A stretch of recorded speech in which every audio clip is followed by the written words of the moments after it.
मिलेगा, ये हम सब लोग उस दिन के सुखद पल की प्रतीक्षा करते हैं। मैं निश्चय ही पहले संत हूं क्योंकि मेरे ये जमात और ये मेरा परिवार है, इनका मुझे परम आशीर्वाद और परम साथ मिल रहा है, इसलिए मैं निर्भय हूं, निश्चय हूं और अभय होकर के आपके बीच में अपने कर्तव्य का निर्वहन करूंगा। और आप जो भगवे में आपने विश्वास जताया, एक संत में विश्वास जताया है, तो मैं आपके मान और स्वाभिमान को कभी बंटा नहीं लगाऊंगा। इन संतों ने भी मेरे में विश्वास जताया है। तारातरा मठ का बाला है, उसका भी मैं ध्यान रखूंगा कि तारातरा मठ के मान सम्मान को भी मैं कभी अक्षुण्ण नहीं होने, खंडित नहीं होने दूंगा। कुल, खानदान, परंपरा, राष्ट्र और हमारे संत परंपरा को कभी भी मैं नीचे नहीं दिखने दूंगा, ये मैं आपके सामने वादा करता हूं। आपने जिस विश्वास के साथ मुझे साथ देने का संकल्प दिलवाया है, मैं उसी विश्वास से आपको संकल्प के साथ कहता हूं कि मैं अक्षरशः मेरे कर्तव्य का पालन करूंगा। कार्यम व साधे देहम व पाते, या तो अपने कार्यों को सिद्ध कर लेंगे, नहीं तो उसकी सिद्धता हम अपने शरीर को मां भारती को समर्पित कर देंगे। इदम राष्ट्राय इदं न मम, इदम राष्ट्राय इदं न मम की भाव से आपके बीच में आया हूं। और मैं ऊपर मोहनपुर जी महाराज, इन संतों की कृपा है, मैं अपने ध्येय को प्राप्त करने में अक्षरशः आगे बढ़ूं, आपका आशीर्वाद मिलता रहे। आम जनता से निवेदन करता हूं कि प्रजातांत्रिक प्रक्रिया के अंदर हमें प्रजातंत्र को स्वतंत्रता के साथ में देश के विकास में जोड़ना है। आइए हम सब लोग सबसे ऊपर कोई भक्ति रखना चाहते हैं। आप सब सुधीजन विराजे, ज्ञान, वैराग्य, तपस्या और कर्म, भक्ति योग, ज्ञान योग, वैराग्य योग और कर्म योग। भक्ति योग में मठ में बैठ करके आराम से कर सकता हूं। ज्ञान योग में मठ में बैठ के बहुत आराम से स्वाध्याय कर सकता था। वैराग्य से मैं वहां अपनी साधना कर सकता था, परंतु मैंने जो चुना, वो चौथा चरण चुना है, वो है कर्म योग। और सबसे कठिन है ये योग, कर्म योग, क्योंकि भरतरी जी ने भी कहा है, पूज्य जगरामपुर जी महाराज विराजे मेरे गुरु के प्रतिरूप में विराजे हैं, सेवा धर्मम परमम गहनो योगिनो मप्य गम्य। बाकी सब कुछ कर सकते हैं, भक्ति, ज्ञान, वैराग्य वो सामान्य है। यदि कोई कर्म योगी उतरता है तो उसके लिए बहुत कठिन परीक्षा भी, तो मैं कर्म योगी के रूप में आया हूं आपके बीच में। और यह कर्म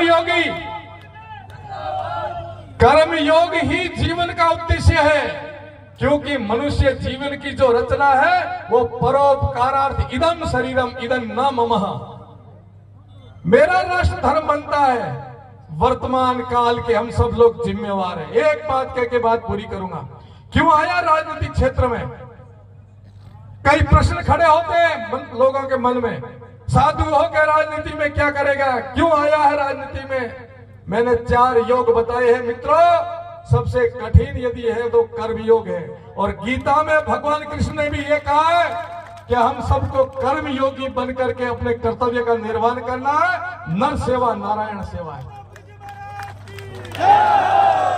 नर सेवा नारायण सेवा है। और कर्म योगी बन करके मैं कोई आपके ऊपर उपकार नहीं करूंगा। मैं एक बात का संकेत करता हूं, भूतकाल में जितने भी हमारे महापुरुष संत सूरा भामाशाह, उन्होंने क्या किया जो आज अमर है? उन्होंने अपने कर्तव्य का निर्वहन करके कर्म योगी बने, इसलिए आज भी हमारे हृदय में उनकी जगह है। वो कर गए इतिहास के अंदर।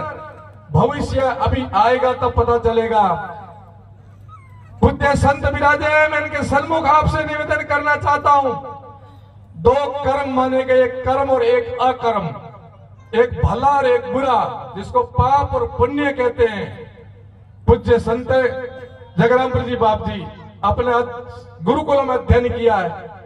एक कर्म के पीछे 8 भागीदार होते हैं। यदि कोई पाप कर्म होता है उसमें भी 8 भागीदार हैं।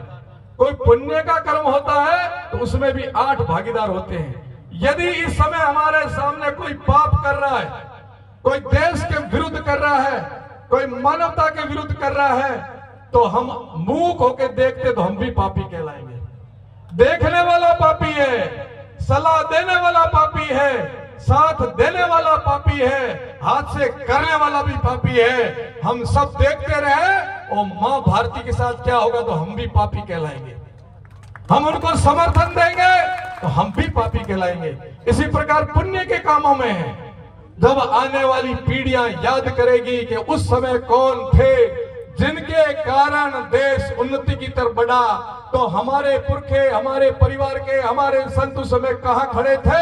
यदि हम उसके मुख्य धारा में राष्ट्र के साथ खड़े होंगे भी हमें भी सम्मान के साथ देखेंगे, नहीं तो इनका सिर नीचा होगा कि हमारे पुरखे उस समय दूसरी की जगह खड़े थे। इसलिए हम सबको देश के साथ खड़ा होकर के, भारतीय जनता पार्टी के साथ खड़ा होकर के मां भारती की जय जयकार करनी है।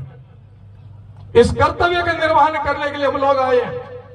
पद तो आप सब जानते, सत्ता से ऊपर कोई पद नहीं है, पद से ऊपर कोई सजा। हमारा अमर पद है, हमारा प्रारब्ध है, पूर्व जन्म के कोई अच्छे करते संत बने हैं। अब केवल एक ही काम करना है कि अपने कर्तव्य का निर्वहन करना है। सच्चे मन से मुझे भी करना है, सच्चे मन से आपको भी अपने कर्तव्य का निर्वहन करना है। पद की चाहना नहीं, पैसे की इच्छा नहीं। अब भी मठ और गौशाला, विद्यालय जितने हमारे चलते हैं, ये समाज ही तो चला रहा, तो आगे भी चलाएगा। तो मैं इतना परिश्रम क्यों कर रहा हूं? प्रतिदिन 700-800 किलोमीटर की यात्रा, दिन रात अनवरत चलना, और क्या एक पद पाने के लिए? नहीं, मैं मेरे कर्तव्य का निर्वहन करने के लिए।